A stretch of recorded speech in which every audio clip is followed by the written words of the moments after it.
how to achieve your personal credit algorithm, right? This is very important because if you use this algorithm, you'll be able to get approved every time, okay, on your personal side.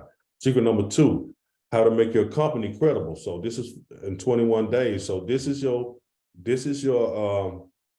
the business side here. I want you to just remember this is on the business side because your company has to be credible to even be funded, no matter how good your credit is, okay? Then we're going to go through how to build credit and understand the banking algorithm to get approved every time. So this is another one on the business side on how to make sure your algorithm is right on the personal and business side to be able to get funded for both at the same time, okay? And also how to credit stack to get maximum funding. So the credit stacking portion is a portion that you really need to listen to because this is how you take a low funding capacity and get maximum funding. And I'm going to explain that to you later on. I'm going to explain that concept to you later on too as well. All right. So this is where we at now. We're going to go through all these courses and then we're going to be done. All right. We're going to be done with that point. All right. So how to achieve the personal credit algorithm, the secret to achieve your personal credit algorithm. All right.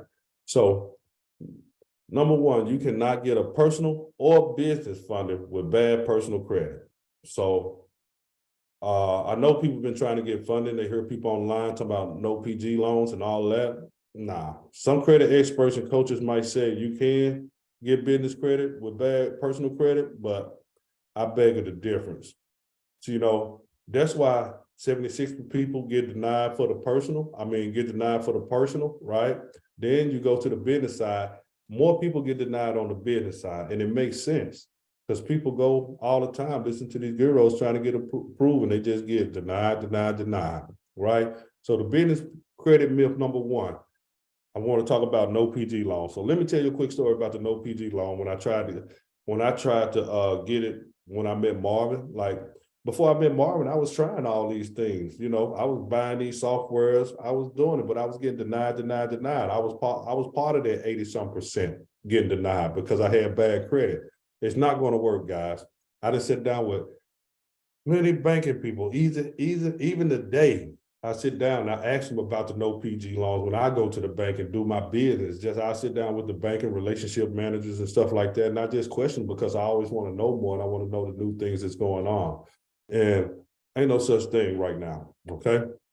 And I'm gonna tell you why. In 2008, the financial crisis hit the United States. Remember the housing market and everything? Everybody remember that? Okay. In the industry, it was significantly impacted. The housing market crashed and many borrowers were unable to pay their mortgages, which causes a wave of defaults and foreclosure. As a result, the banks suffered a significant loss and began to tighten up their lending standards.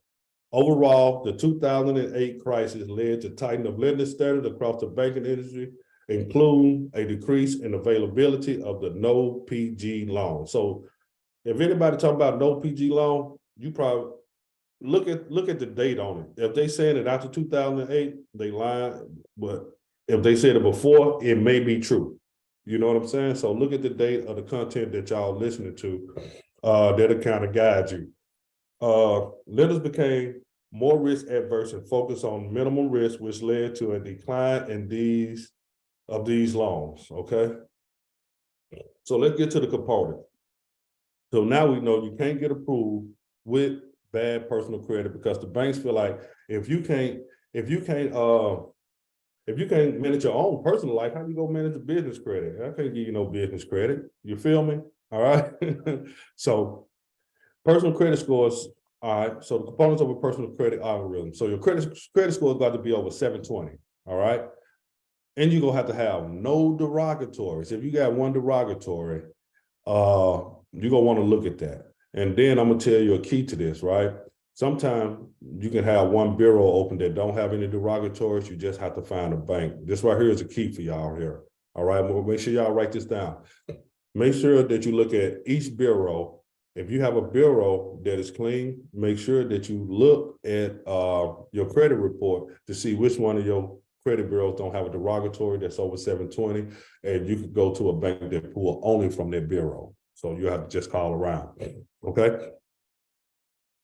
All right, personal credit history. You need about 7 years of history and no late payments for 2 years. So if you have late payment for 2 years, before the 2 years, they're going to deny you or give you a very low limit, depending on how many you have. So make sure your credit history is 7 years old or more before you apply, because that'll get you declined or get you a real low limit.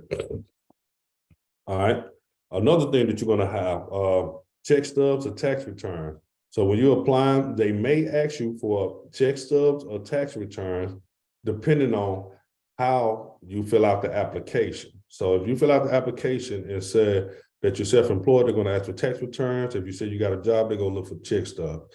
And sometimes if you look for no-doc loans, they're going to tell you you don't need either one of them. They're going to automatically approve you, as long as you fit the algorithm.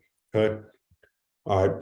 Personal credit utilization has to be below 30%, not the overall utilization, but each credit card utilization, not the loans or anything like that, but just the credit card utilization. If you got a line of credit, experience show on a line of credit, 30% utilization on a line of credit as a revolving, but on the other two bureaus, it don't show lines of credit as a revolving. So you can just look at that too as well, if you understand what I'm saying.